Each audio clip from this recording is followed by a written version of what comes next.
Welcome guys to our other lecture here, okay? For P1, we're still focused on variances, okay? So at the moment, we're gonna go and look or focus on the operational variance, okay? So operational variances, there are three common of them, right? So the common one, we have the labor, okay? The raw material, as well as the variable overheads, okay? Variable overheads overhead, all of these being variances, okay? And then you have the other ones which are basically obviously based on fixed costs, right? On fixed costs, isn't it? So at the moment, okay, I want us to focus on these variances, okay? We're gonna do one here, okay? We're gonna do one here, the labor variance. Why am I saying so? Because once you're able to get one, you are likely going to understand the other one and the other one as well, isn't it? So in the situation and the scenario, I want us to do with the labor variance, okay? So let's look into that clear. So if you look at a book here, okay, example number 5, it says Ivan provides patient consultant service in the following budgeted and standard information, okay. So they just copy some information that is going to be key here, okay. Because on the labor, before we do the question, okay, the labor variances, at the top here, I think this is not the great marker. On the top, we're going to have the total variance. The total variance, okay? Variance. And the total variance is split up, is further split into two, the efficiency, variance, and the rate variance, okay? The rate variance. Let me show you as again on the material. On the raw material, you have a total variance as well, as usual, and then it is now further split into two, isn't it? So you have the usage, and then you also have the price, okay? And then on the overheads,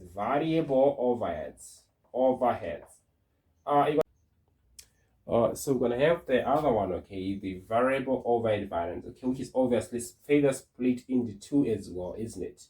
So here you have the efficient as well, efficiency, and you have the rate, isn't it? The rate. So I want to see something similar here, okay? The usage is obviously similar to efficiency because when I'm looking at the usage, okay, I'm basically looking at how good are you using your material, isn't it? When you focus on the efficiency as well, it's like how good are you? Are you managing your labor? Are you spending more or less hours? The efficient as well, it's also the same thing. Are you spending more or less hours as well, isn't it? Rate, price, rate is still the same, right? So which means if we're gonna do one of them, any, but I'm choosing the labor, because obviously it seems a bit complicated, and then I'm gonna do the labor, and then it's gonna obviously open the doors for you to understand the material and the variable one, the variable overhead, okay? So our question here is example number 5 that I want us to obviously throw our eyes into it, okay? So we have our budgeted information, okay? Budgeted information, budgeted information, there we go, okay? Our budget information, we thought we're going to do 1,000 services, okay? And then the labor per hour, it was going to be 3 hours. No, the labor per unit, sorry, labor per service is 3 hours. And then the labor per hour, it was supposed to be $80, okay? This is what we thought we were going to do. And then at the same time, our actual results came as 1,100. Those are the number of services done. And then we worked 400 hours. And then it costed us 283,000. All right. This is how much we paid and then how much we thought it was going to cost. So this information, we need to see the three kind of variances, okay? So remember I said we're gonna first do the total variance, okay? The total, and then we're gonna further split it into two, isn't it? So the total variance, okay, we're obviously focusing on the 1,100 services, okay? We're basically asking yourself, on the 1,100 services, how much were they supposed to cost, isn't it? So 1,100 services were supposed to take, each service was supposed to take 3 hours, right? So which means all of the services are supposed to take 100 times 3, isn't it? Which are supposed to be 300 hours, all right? Easy and straightforward there.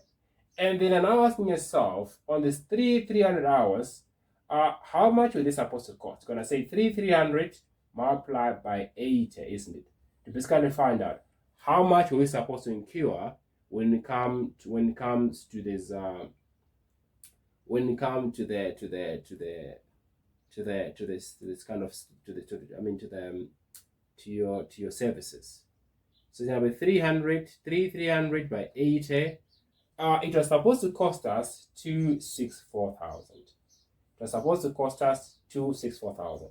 But look how much it costed us. So let's see how much was the total variance. So if when I say 264,000 minus 283,000, let me just give me a second. I want to do this on my calculator. No, it doesn't need a calculator anyway. So 283,000, obviously less 264,000, 0, 0, 0, 13 minus 4, I think that's gonna be like 9, and then 8 minus 7, it's like, I think obviously the total variance, okay, the total variance was 19,000, okay, because I'm looking here, it was supposed to cost you this amount, isn't it? And then it costed you this amount, which is basically higher, right? The total variance was 19,000, obviously adverse there, isn't it? You spend more. So let's now focus on the rate variance. The rate variance, okay? The rate variance. So on the rate variance, be careful here, okay? Because on the rate variance, we're never gonna complicate it, okay? Because we're only focusing on the number of hours actually worked, isn't it? So the number of hours actually worked with 3,400, okay? So 3,400 hours. So rate, we're focusing on how much we paid on them, isn't it? If it was fair or not fair. So 3,400, you multiply that by what it was supposed to cost, isn't it? So it's gonna be 3,400 multiplied by 80, isn't it? And then we're gonna get our answer here, and then it did cost 283,000. It did cost 283,000, right? So obviously we're gonna try to work around there and see what we're gonna get, isn't it? So if you say 3,400, obviously multiplied by an 80, we're gonna get a 272. They were supposed to cost 272,000, but instead they kind of shocked us, and then it costed 283. So it's an adverse as well. Of how much? The difference between the two is 11,000, isn't it? It's an adverse of 11,000 there. Okay. And then I want us to do the efficiency variance. Okay, on the efficiency variance. The efficiency variance. So on the efficiency variance, we're basically focusing on how efficient were we on our work, isn't it? Kind of clear there. So let's look at how many hours we're supposed to spend, and then we're gonna see how many hours we did spend, isn't it? So on 100 items, okay, or services, it was supposed to spend 300 hours, okay, 300 hours. But we did spend, as you can see there, 400 hours, isn't it?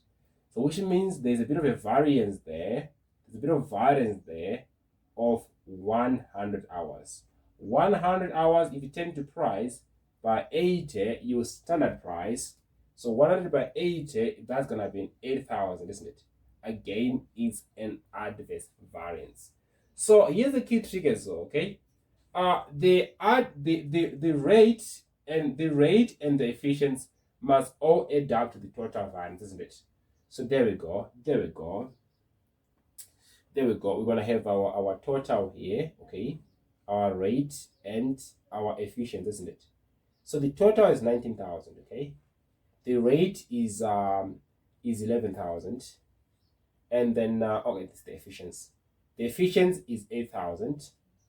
The rate is 11,000. So minus 11 minus 8,000, you're gonna get your 19,000, isn't it? So always these two need to add back together, okay, without any question. All right. So as I was saying before, the similar steps will be done either doing the material or the variable overheads. What you're changing only here is the names, isn't it?